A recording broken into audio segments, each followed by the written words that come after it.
Welcome, welcome, welcome to the dungeon. Today we're gonna do a Lampworking 101.13. And I've been wanting to make this bead for a long time, but it's like so silly simple that I'm like, why? But it's so cool. And a lot of you may not know how to make this pattern, so might as well give it a shot. Let me know if you like it. It's a great bead, and it's very interesting because it's all transparent except for a little white. Anyway, you'll see. And we hope to see you soon on another episode here. And on that note, let's get started.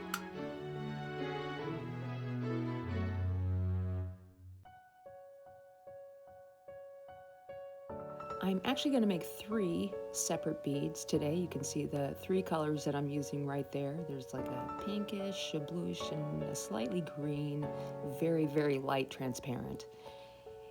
And the first thing I need to do is make a stringer. It can be thick, it can be thin, but depending on how thick or thin the stringer is, the outcome of the pattern will look slightly different. Now, working with white, you notice how long I'm sitting here and waiting to make the pull is because white takes forever to cool down, so it just stays hot for a long time. And I'm just gently pulling and gently pulling until I have the thickness and the size that I want. And I'll end up making 2 of these. It's better to have more than not enough.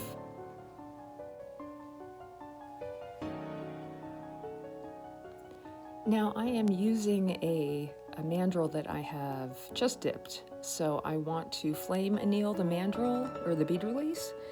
And you want to do that very, very gently. Pass it through the flame and then let it, you notice that smoke coming off of it, drying it out.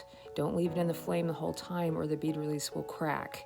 So it's a very gentle in and out of the flame until the bead release turns white. All right, now we're ready to begin, and I'm just going to pull the little tip off of the glass so I don't have bubbles to begin with.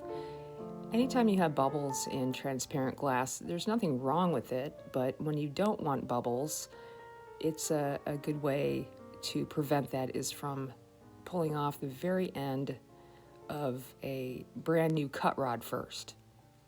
And I'm just giving it maybe 4 or 5 wraps to make this disc, this first disc, and rolling it down or melting it down into a bead.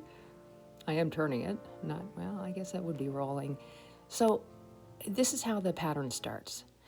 The first thing I'm going to do, using the same transparent color, is I am going to add 4 dots to one edge.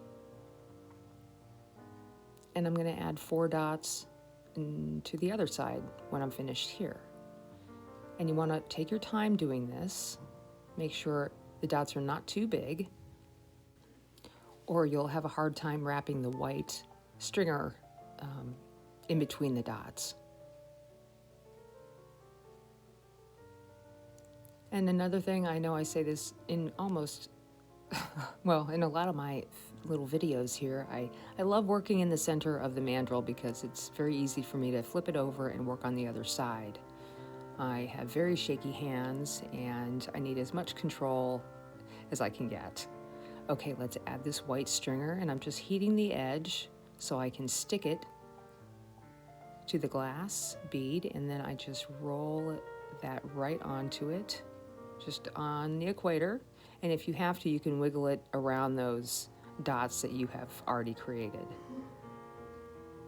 And then it's just a matter of heating the whole thing up nice and even, letting it cool down, and then you'll be ready to push this pattern into a more 3-dimensional looking bead.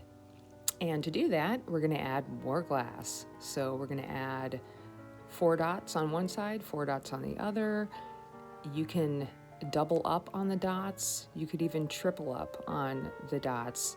It all depends on how far you want to push the white glass into the bead itself. And this part is all about really even heating. I can't stress enough about heating as evenly as possible. That is what makes your patterns come out perfect, is that even heat. And this pattern came out great. I love the way it looks. I find it to be one of those kind of magical mystery beads where someone is almost wondering how in the world would you or could you make something like that inside of a bead. And especially being so simple.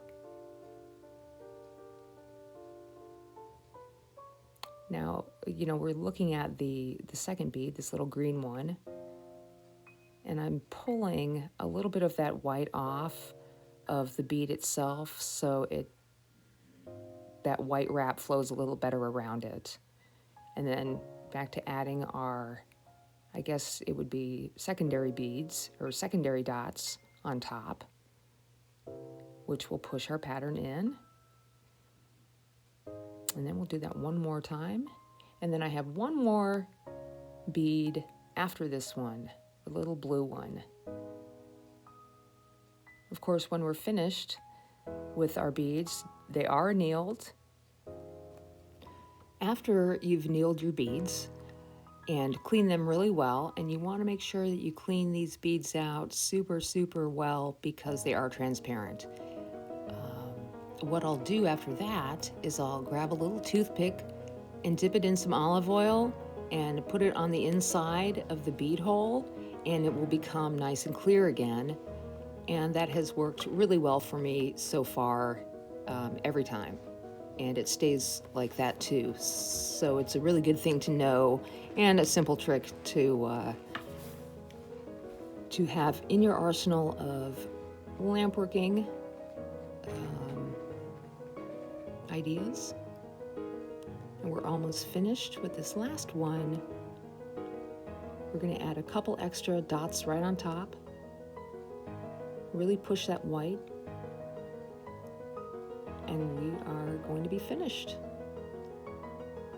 Hope you guys enjoyed this episode of Lampworking 101.15. Got that right.